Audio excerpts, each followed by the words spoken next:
Good afternoon, everybody, and welcome to this afternoon session. I hope you enjoyed the morning session and also the wonderful lunch that was provided. I hope you don't go to sleep, so I'll try my best to keep you awake. Okay, so we're going to talk, we have like 3 talks on robotic surgery. The first one I'm going to talk to you about the present about robotic surgery and that the future that we have with this approach. I'm going to talk to you about all the advances and so far what have we achieved. So let's talk about robotic surgery right from the time it was first invented.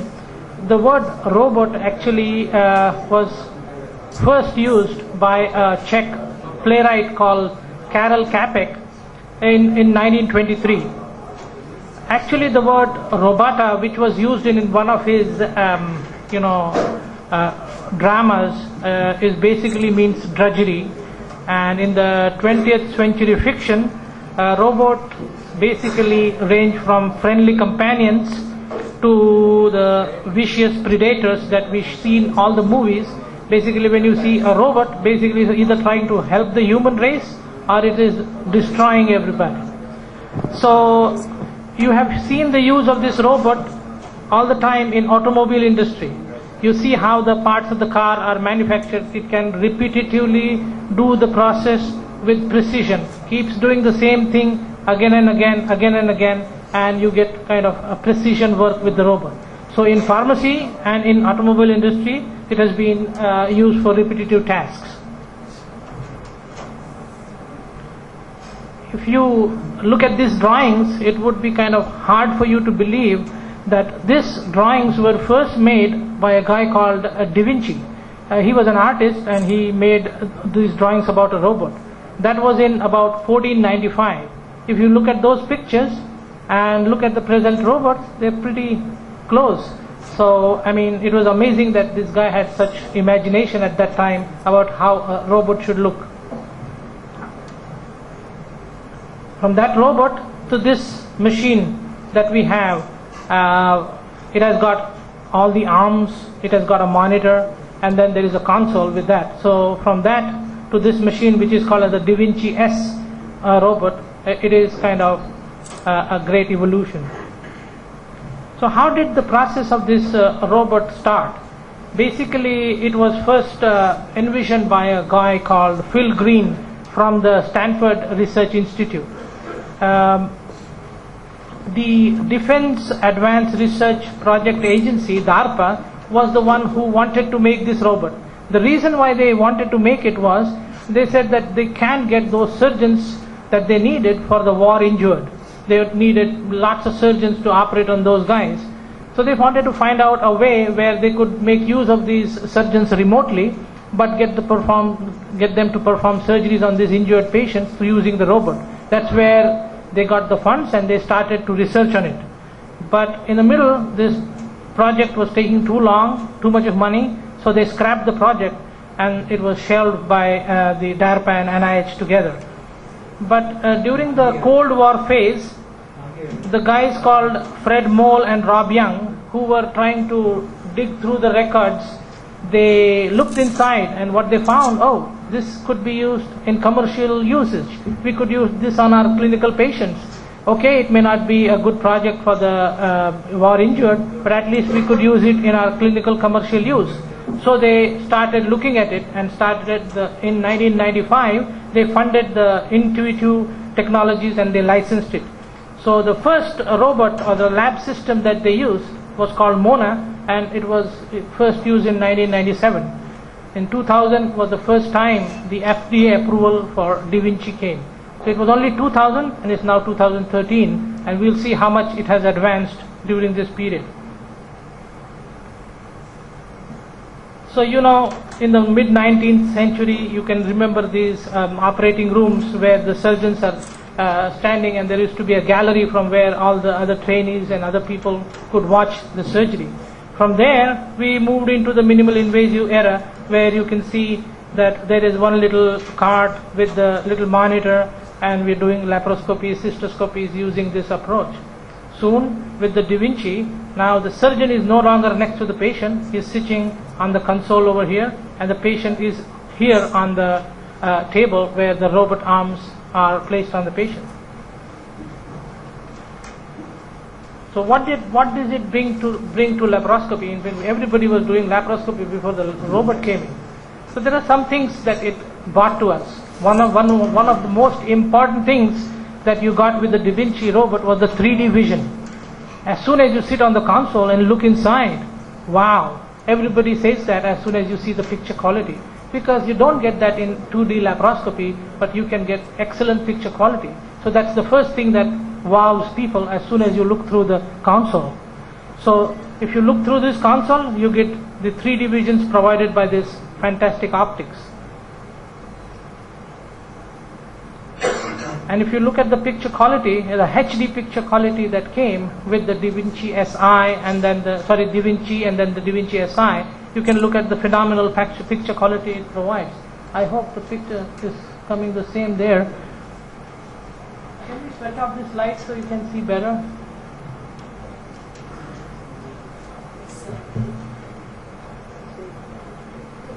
Can we switch off this light? Because I can't see the same projection as I'm seeing on the machine. I don't know whether you can appreciate the picture quality over here, but it's a high definition picture quality that was provided by Da Vinci. So if you look at the motion over here, these are the articulating instruments that you have, and these are being moved by the simulator rings. So these are the simulator rings which the surgeon is holding on the console, and then these are the reticulating instruments that we use to do the surgery. I'm sure many people must have already seen this. Excuse me if I am boring you with this, but I just thought that because it is for everybody, I'm going to go through this quickly so that you're aware what this means. So basically you're seeing the optics, you're seeing the console, you're seeing the table, and then you see this is the picture of the console. As you see, this is the 3D vision provided, and that's the robotic arms. And then the 7 degrees of freedom, which gives you dexterity to do these procedures. Now with the Da Vinci Si, we have added what we call as the assistant console or the training console, where you can train your fellows, residents, so you can take them through the procedure. They don't have to be the primary surgeon. They could be assisting you, they could be learning from you. So it's basically very nice to have a training console along with the surgeon's console.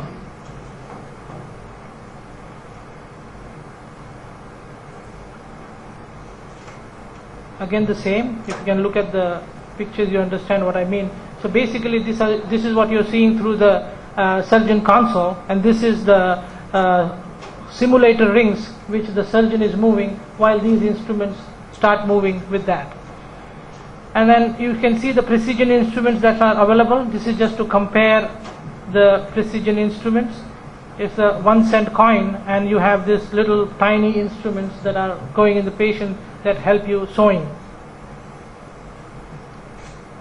They have come up with the 5mm endowrist instruments, and we can use this. They are not the same kind of degree of freedom, but they are still much better than the laparoscopy instruments. So with this kind of equipment, it started to pour everywhere. As you see by now, if you look at the map,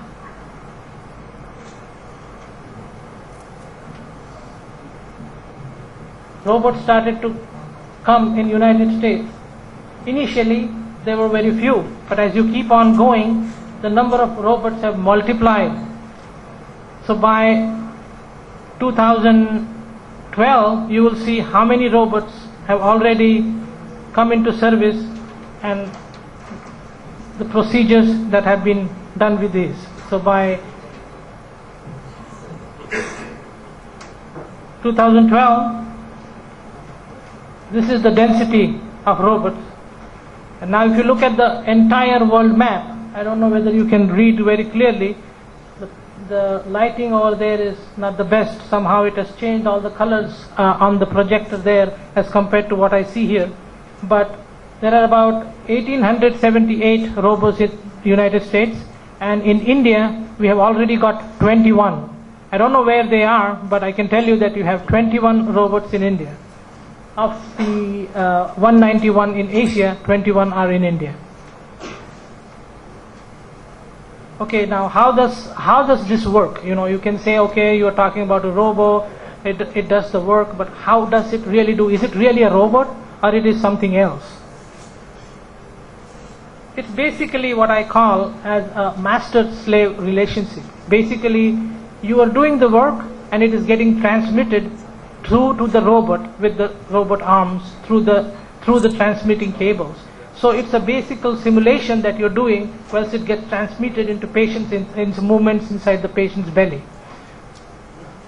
So I do not call this a robot, but a master and a slave relationship where you are the master and the instrument just performs. It's like another device in your OR.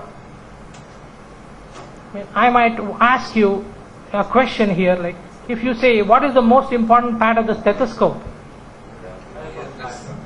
Diaphragm. Between the earpieces. Between the earpieces. There you go. You guys know it all. So it is a portion in between the two earpieces. It's exactly the same with the robot. That unless you move it, it's not going to move. So to call it a robot which is automated, it's wrong. Basically, it is a slave, and you are the master, and you are making it perform what it does.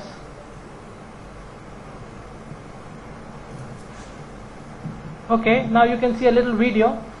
As you can see down there, the surgeon sitting on the console with those simulator rings, and exactly what he is doing is being performed up there. And if you can see on the right side, the surgeon is sitting on the console and performing this maneuver whilst it gets transmitted, and precise motion transmission is there for you to do the surgery up there. I'm going to move forward.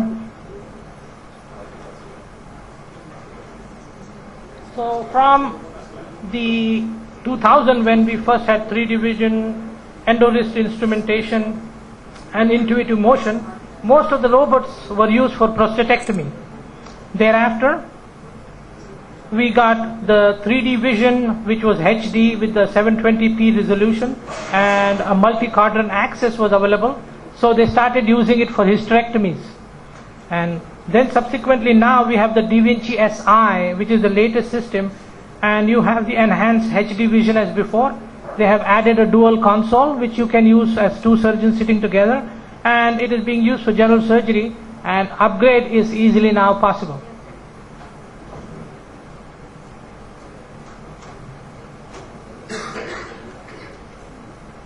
So if you see what we have added so far, we have added the multi-port access, the single site access, we have the 3D HD vision, now we have the Firefly technology, which I'm going to show you soon. As soon as I go beyond these slides, I'll show you what the Firefly technology is. We have added the stapling, which is also articulated stapling. Previously the stapler used to be as an assistant, used to fire, but now you can do reticulated stapling. And we can also use a simulation for training, and again I'm going to speak to you about the simulation and training. So we have now moved from the open surgery to multi-port surgery and then the single port surgery.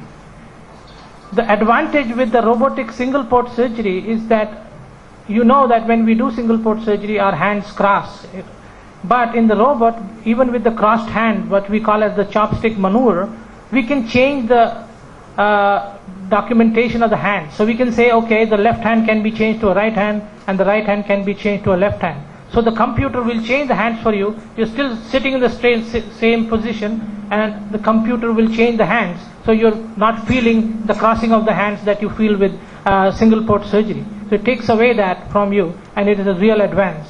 So these are the places where robot would be used much more than the minimal invasive surgery.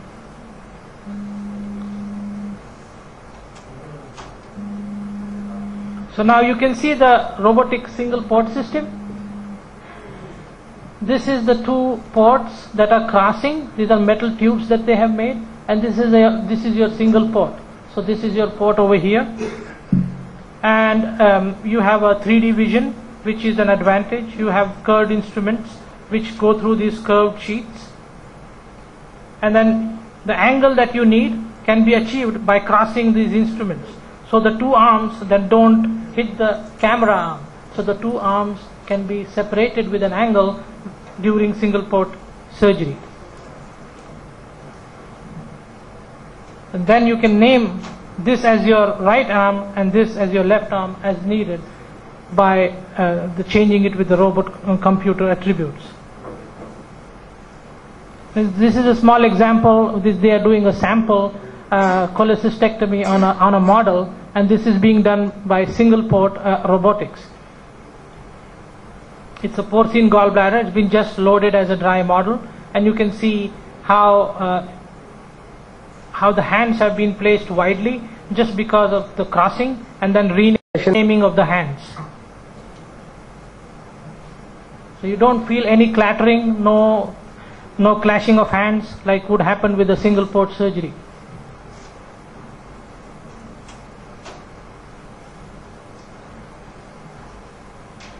Okay, move forward. And now you can see that it's been approved for laparoscopic single port, and we have been approved also for robotic single port. So there are two procedures that are being performed simultaneously. On the left side is the only if my video runs.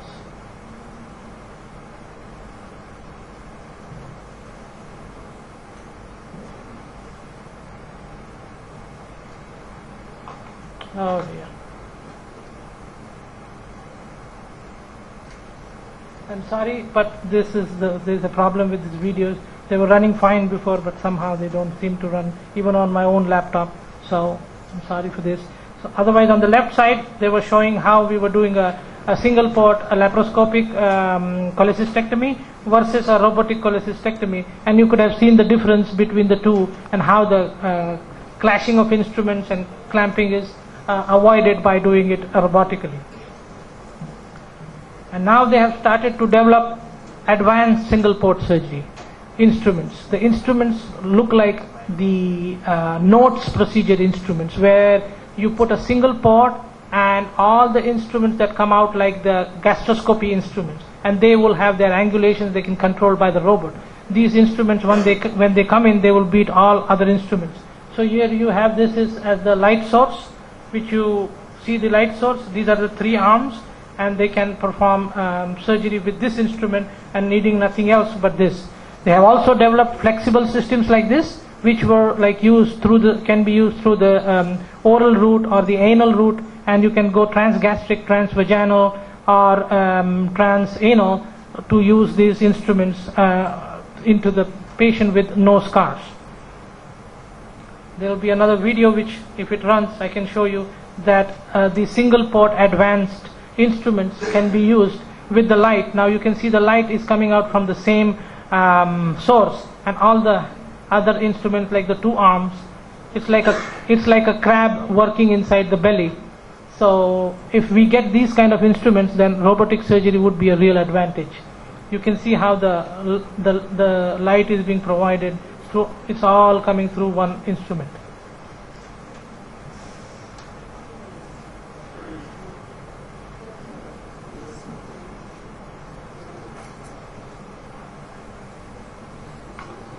Okay, I'll move forward. We also now have the robotic articulating sealing devices, or bipolar diathermy, you can say harmonics, you can say ligature. All these are also available as roticulating instruments through the robot. We don't have to use the standard instruments, and assistant ports are not needed, and these could be fired. Again, the video doesn't seem to work otherwise.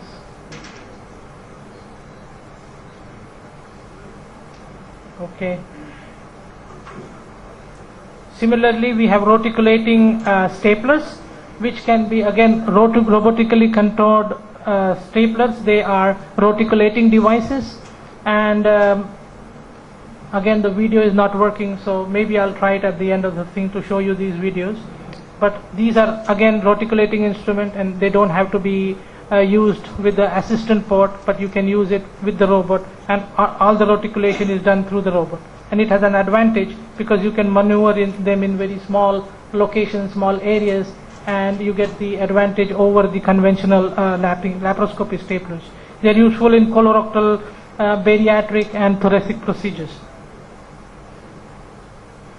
And the latest advance that you have had with the robot is the simulators.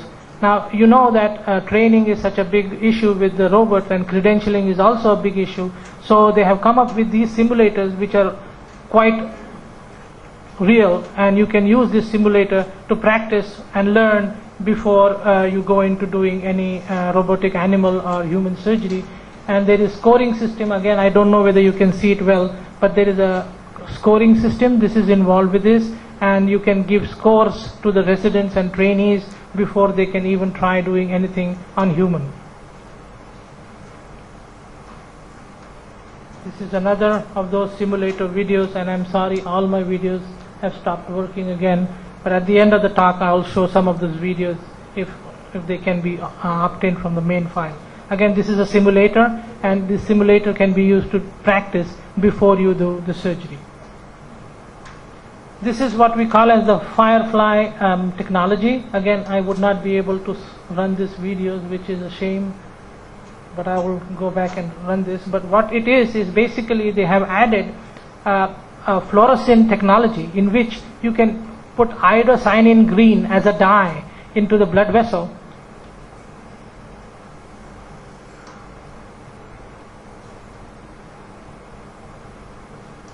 It's not working. So in that, when you put the iodocyanin green dye into the blood vessel, then you can see this dye as if you're seeing lymph nodes, as you can see the blood supply of the organ. Let me go out and just pull these videos so I can show you better.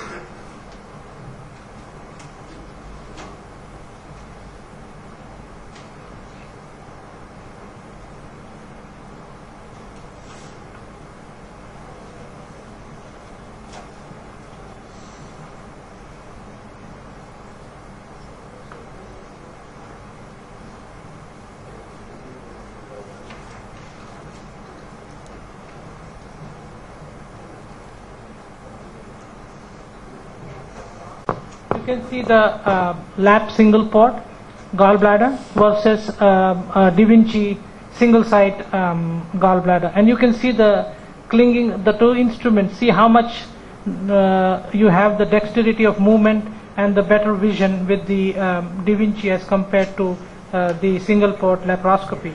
See how the instruments are coming straight into your field, whilst here they are far away. You can see really well and you can dissect really well. So I think with the single port was going to be a real advantage using the robot as compared to just the simple laparoscopic single port surgery.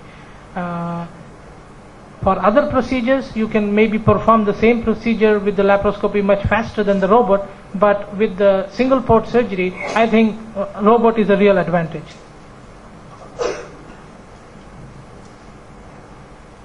Okay, let's go to the next one, which is, this is the sealing device I talked to you about, and now you can see how you can use the sealing device which is also roticulating, and it works with the robotic articulation for doing these procedures, which was not available before, and we used to have to use the standard laparoscopic harmonic instruments to do this procedure.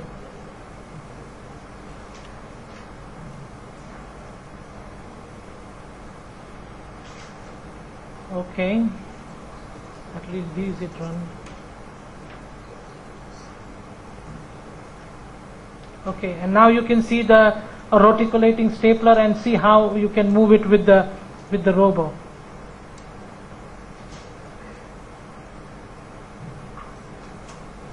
Which is not possible with the conventional staplers.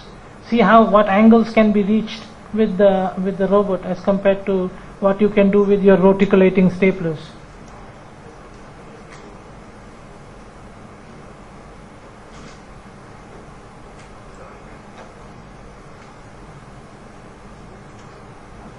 can get indicators in the robot. You have indicators to tell you how much you have fired, how much distance you have traversed. If you look at the bottom of the screen, there are those color signals that are coming to tell you when to open, when to finish. You can see, you can get this only in the robotic technology, which is not available during even the standard stapling.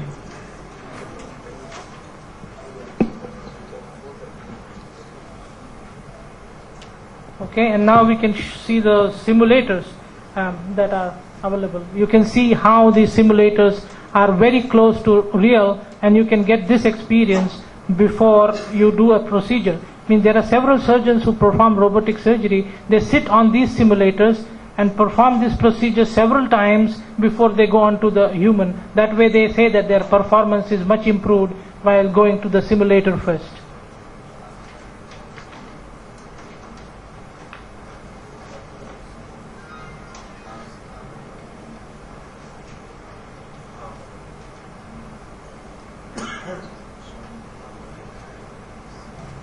I've been told that the inauguration of this thing is going to be starting in the next 2 minutes, so I'm going to interrupt my talk over here, and I have few more talks to go, and I continue to show you this technology as the times allows me. But at this moment I'm going to just show you one more. Don't stop, please continue. You can inaugurate later. Don't worry, go ahead. Okay, all right.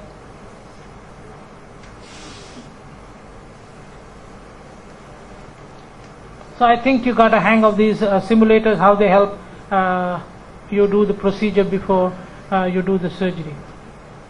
Okay, now let's talk about the Firefly technology. This is really, really nice. Basically, this is used for deciding where you want to do your anastomosis. Say if you do devascularization of the portion of the colon, you want to do a colectomy, and then you say, okay, this is the place where I'm going to cut and do my anastomosis. How accurate are you in deciding that point can be used by doing this fluorescence angiography. You can inject this iodocyanin green dye through the blood vessel, and you can see it with the camera. Now this camera has got infrared capability. Now you can see that the surgeon is marking this site. He thinks that this is the point where I'm going to cut. Okay, he marked that site.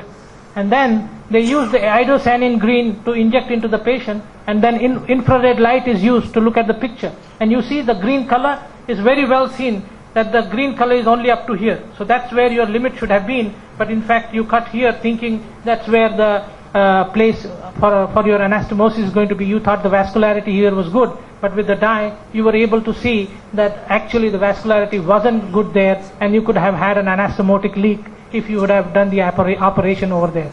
So this technology really helps you to decide the location. Also for doing oncology and cancer surgery, you can pick up the lymph nodes where to go. You can look at the gallbladder, common bile duct, cystic duct using this technology. I'll show you this in the next video. Okay, this is biliary duct identification you can see here.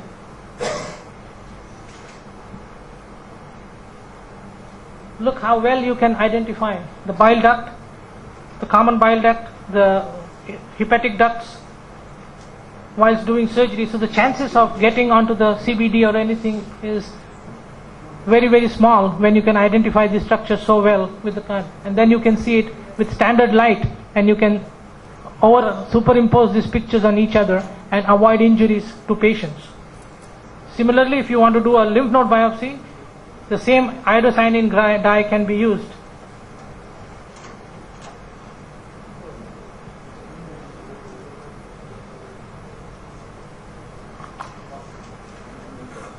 Okay, now you can see this is the iodocyanin green showing you the lymph nodes.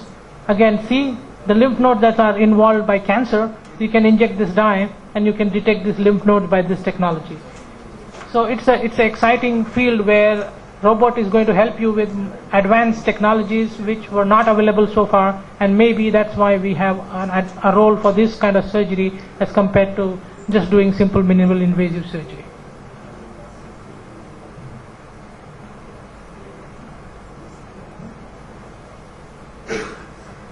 All right. Do you want me to stop? I can carry on afterwards because I don't want to interrupt your inauguration. I'll carry on later on with my other 2 talks. I will include this in there, okay? This workshop on subcutaneous endoscopic surgery, and first of its kind in Apollo Children's Hospital, where we had done a direct telecast from the operation theatre to the auditorium. So I welcome you all to this auditorium and this gathering. Without wasting much of time, as we are running a little bit late, I would request all the dignitaries to come on the dais. May I request Dr. Sanjay Oak, Dr. Ravi Ramadwar, Dr. Rashik Shah, our respected MD Madam, Dr. Preeta Reddy, Dr. Satyabama, Dr. Radha Rajagopalan, and Dr. Bagdi to please take on the dais.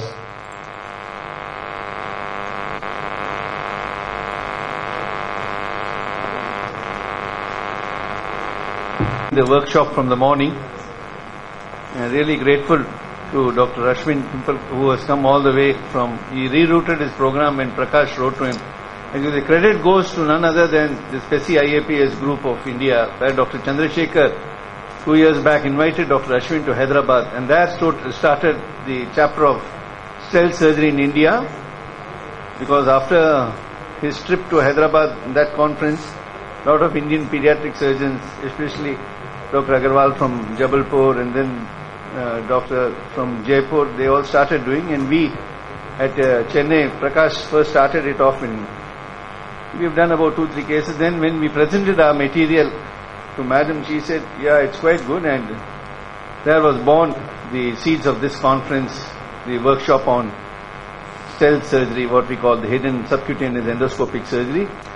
And since the robotic is also coming up in a big way, and our own colleague Shripati, the coordinator of a department, is doing a lot of pediatric urology robotic, we still have to start off in gastroenterology. We thought we'll combine the two, and that is the story of this conference.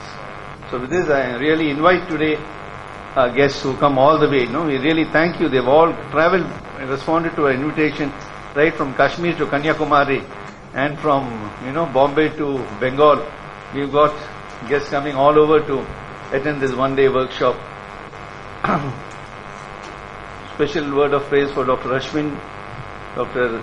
Ravi Ramadwar, the president of our association, Dr. Rashik Shah, past president of PESI IAPS and president-elect of IAPS, and of course Dr. Sanjay Oak, who has reached very great heights, vice chancellor of the Patil University, Bombay, and our own beloved MD, Dr. Preeta Reddy, Dr. Bama, who has always been encouraging us, and DME, Dr. Radha Gopalan, who is always at the backbone of whatever we do.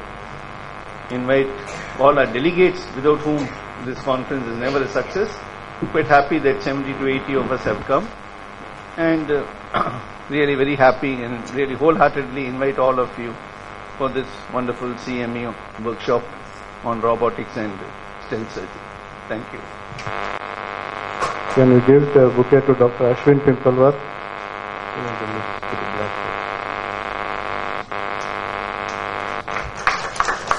Our MD, Dr. Preeta Reddy.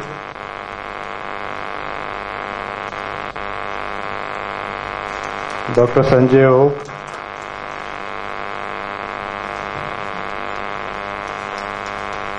Dr. Ravi Ramadwar.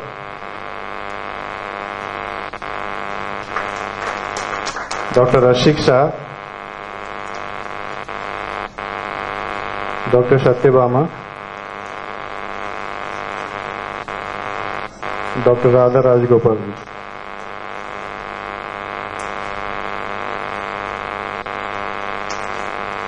I now request the dignitaries to come to the Kottakodalu and light the sacred lamp. I would like our dignitaries to address this August gathering. So I would request Dr. Ashwin Pimpalwar few words to this August gathering.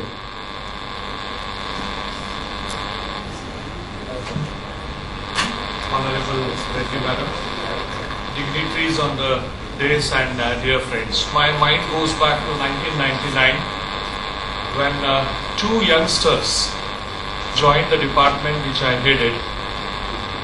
Today I am lucky to see both of them together one is Prakash, and the second ever young is Shankar Malapuri. Now, that was a very tricky situation that I was heading the department, but I did not know ABC of minimal access surgery. So one evening I said to both of them that all of us are going to learn together. And that is exactly how the journey started. The teacher learned along with the students. But then there are students who surpass you. And I'm again fortunate enough to have two of them today amidst us. One is of course Prakash, because when Prakash communicated me first about stealth, the first question that I asked him is that I've heard of stealth bomber. Since when stealth has come to surgery? And then Prakash explained me. But I appreciate Dorarajan sir's comment that it has to be called as a hidden access, minimal access surgery or things like that. And the second, I won't say student, but a colleague of mine who has surpassed all of us is none other than Ravi Ramadwar. Someone who talks about 65, 70 laparoscopic cortical cyst excisions and repairs in a private setup in a city like Mumbai. You can only imagine of the skills that Ravi would have. But yet another person to whom I owe my beginning of laparoscopic surgery, that is Rasik. Rasik used to get his own set and used to all stand at the doorsteps of the hospital, open the trunk of his, I think that was Esteem at that time, am I right? Now it's Mercedes, right? So the trunk of his Esteem and take out all the laparoscopic sets, then stretch ourselves, go up, set up, and the first 50 laparoscopies were done in this way. Today, KM, where I work as an honorary surgeon, in addition to my Vice Chancellor's responsibility and NIR, we have the maximum number of minimal access procedures done in this country. What I have learned from today's exposure, a different approach to a common problem. And believe me, all the criticism that we heard, all the ridiculing things I have heard, I've been hearing about that for laparoscopic inguinal hernia repairs in children for last 10 years. But the fact remains that KM and NIR put together stand the second largest series in the world.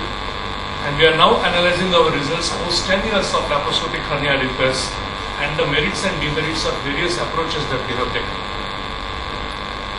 I always say, Ashwin, you'll be surprised to hear this. I've been in pediatric surgery from 86. Till 1999 I did open surgery. And I was getting bored of that. And then laparoscopic surgery entered life as a fiancée. And as a true fiancée, she has stuck to me. And she has stuck to me till today. You commented about robotics. And you touched upon simulation. Dear friends, that is the future. So the university that I head, we have set up a state-of-the-art medical simulation laboratory, which is first of its kind in this country. We have gone overboard and spent like anything. But we have 10 stations created in an area of about 2,200 square feet, where everything from minimal access surgery, all types of endoscopies, cardiac catheterization laboratory, ultrasound, pelvic training for gynecologists, all the ultrasound procedures in the body are simulated on various simulation stations. And to top with this, there are two systems called as human patient simulator, where it's a 6-feet simulator which virtually talks to you and can simulate all the episodes of arrhythmia, ARDS, and talk of various things. With the result that the medical curriculum that every medical undergraduate has to spend at least 8 hours in this simulation lab. And every postgraduate, unless and until he has worked on these things in a simulation lab, is not now allowed to enter into clinical wards. Thank you very much, sir, for that heart-touching speech. I now request Dr. Ravi Ramadwar to speak a few words. Dr. Ravi Ramadwar is the chairman of Pediatric Neurosurgeons Group of India. Please, sir. Thank you, Prakash. Dignitaries on the dais, my teachers, colleagues and friends. I must thank and congratulate Dr. Bagri and Dr. Prakash Agarwal to organize such a fantastic meeting on a completely offbeat track and having an excellent response from all the participants today. It was really enjoyable to watch all the youngsters as well as the oldies getting into the stimulus of endoscopic surgeries and exploring different corners of the body. I think our organization has continued to grow because of these kind of stimuluses, and we hope to see many more different areas being explored, including robotic surgery being a live demonstration at some point we expect from Dr. Sripati. To be as a part of our training programs and to become as a part of our curriculum.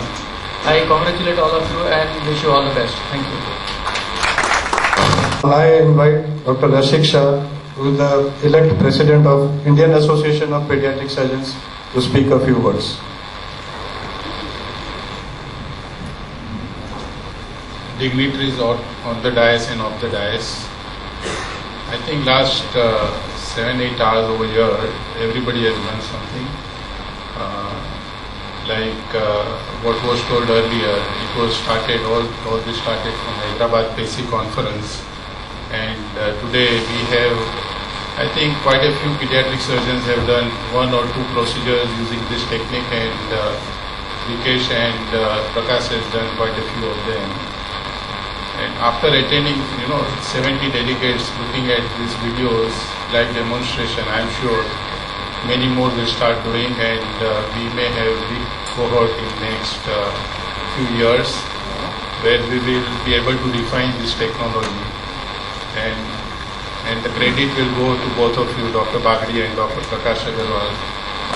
When they gave this idea that they want to organize, we thought, to get 40-50 people would be difficult, but 70 of us are over here, and that says that the interest of pediatric surgeon in new developing field, and this conference is definitely successful, and all credit goes to both of you, along with Ashwin, who has come all the way from US, and personally, of course, we have also learned. Thank you, Dr. Bali, Dr. Prakash. And of course, Madam, you must have helped them quite a bit for organizing this. So again, I think Apollo Children's Hospital, whatever they have helped you, and that will also help pediatric surgeons also. Thank you all. I'd like to honor all our guests. May I request our respected MD to honor Dr. Ashwin Pimpalwar.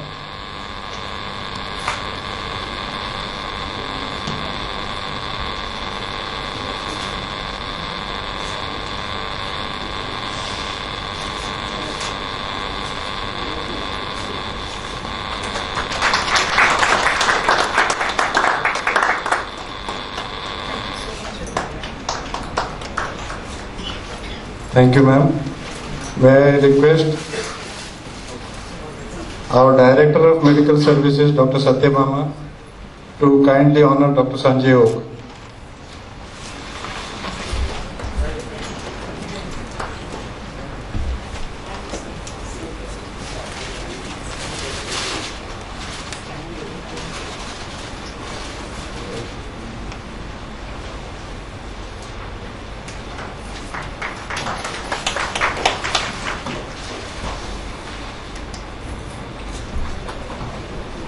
Thank you, ma'am. May I request Dr. Radha Rajgopalan to kindly honor Dr. Ravi Ramadwar.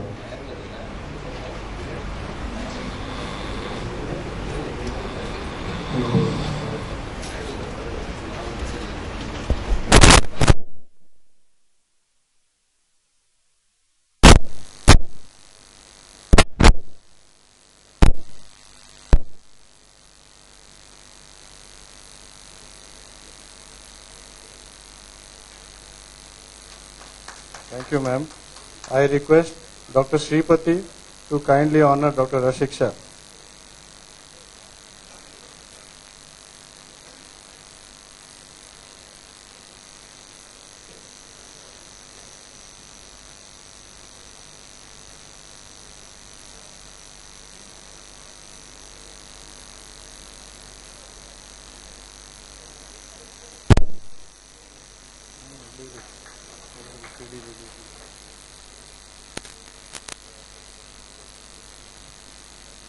Thank you, sir. Thank you very much. The whole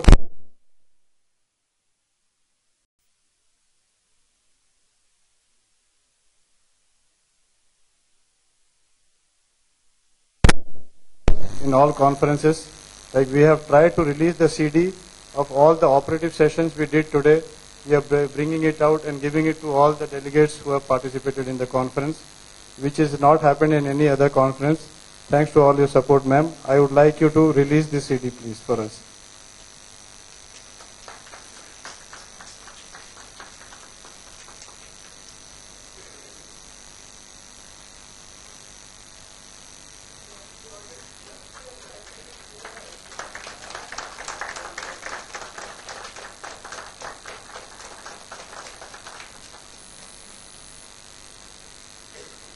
Thank you, ma'am. I request you to speak a few words to this august gathering.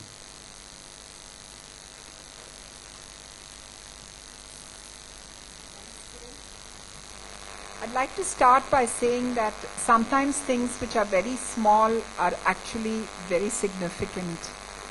This hospital started off because we really wanted to create an identity for the Department of Pediatrics and Pediatric Surgery. But we also wanted to decongest, the main hospital.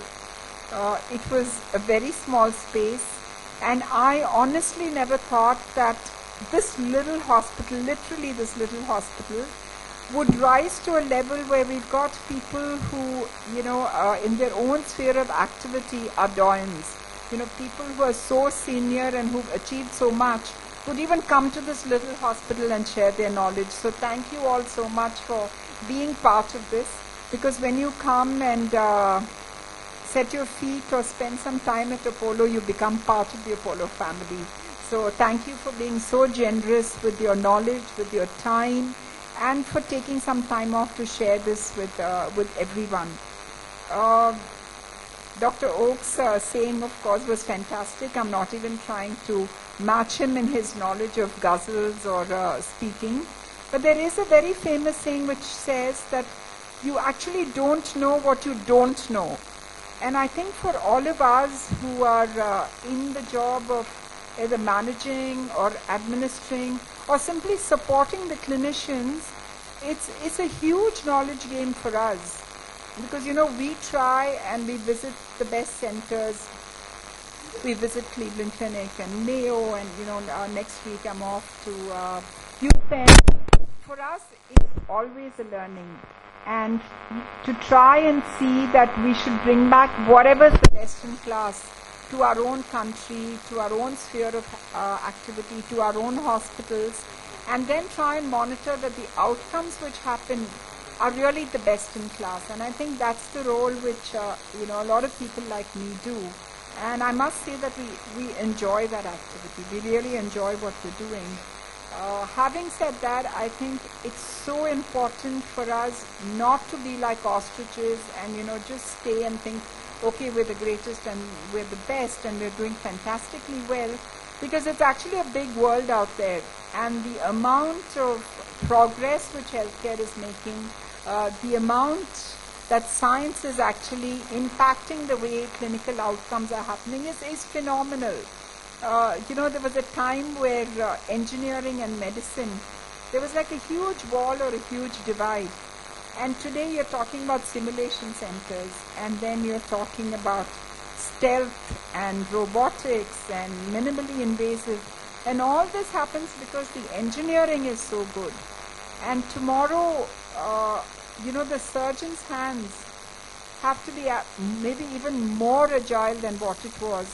But the surgeon's mind might have to become and start thinking maybe like a mathematician or an engineer, more analytics than actually human interface. So the world is changing, but, as our chairman always says, that along with high touch comes high touch. And we should never lose the human aspect of healthcare.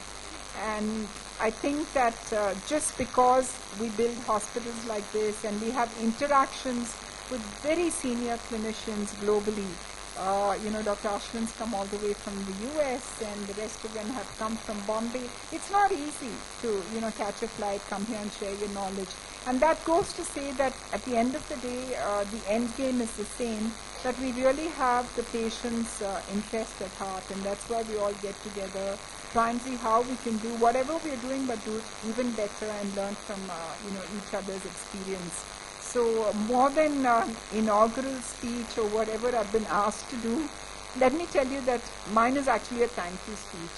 It's to thank all of you for spending the time and coming together.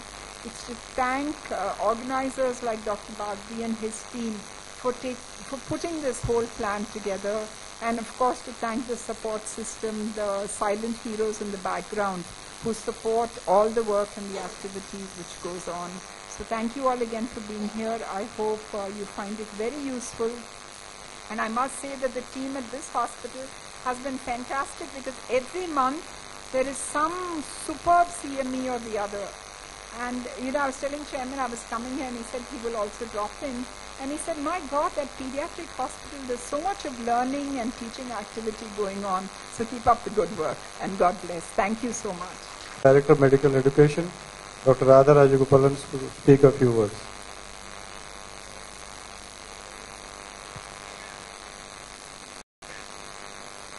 Hello, good afternoon. I'm going to speak only a few words. This is a real very good meeting that you all have attended, I'm very sure. The minimal access surgery is the order of the day. So many things have really advanced so well. First of all, the anesthesia, the instruments, and so on and so forth.